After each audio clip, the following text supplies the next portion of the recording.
आज तक वो रकम नहीं बनी।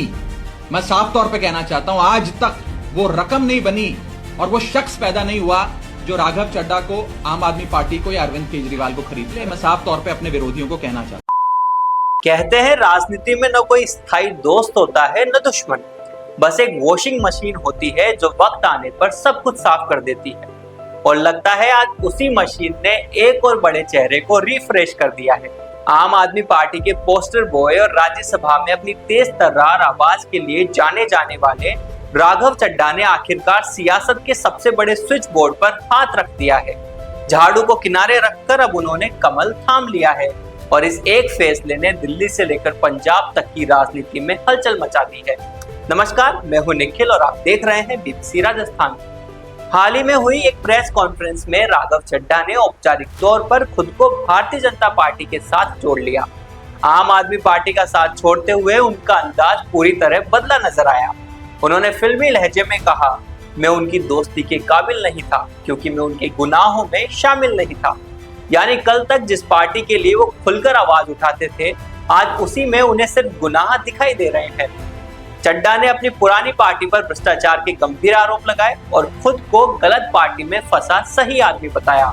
उन्होंने ये भी कहा कि उन्होंने अपनी जवानी के 15 साल इस पार्टी को दिए, लेकिन अब उन्हें अपने भविष्य के लिए नया रास्ता चुनना पड़ा।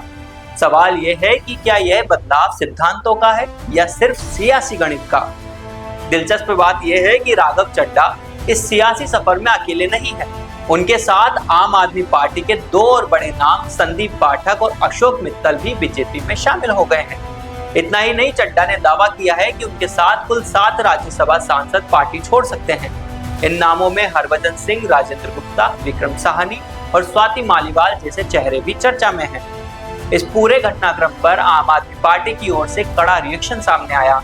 पार्टी के वरिष्ठ नेता संजय सिंह ने इसे बीजेपी का ऑपरेशन लोटस करार दिया। उन्होंने तंज कसते हुए कहा कि चड्ढा उस पार्टी में शामिल हो गए हैं जिस पर वो पहले सवाल उठाते थे, खासकर किसानों के मुद्दों पर। वहीं दूसरी ओर बीजेपी पर लगने वाला वॉशिंग मशीन वाला आरोप भी एक बार फिर चर्चा में है। हाल ही में अशोक मित्तल के ठिकानों पर हुई रेड के बाद उनका बीजेपी में शामिल होना कई सवाल खड़े कर रहा है।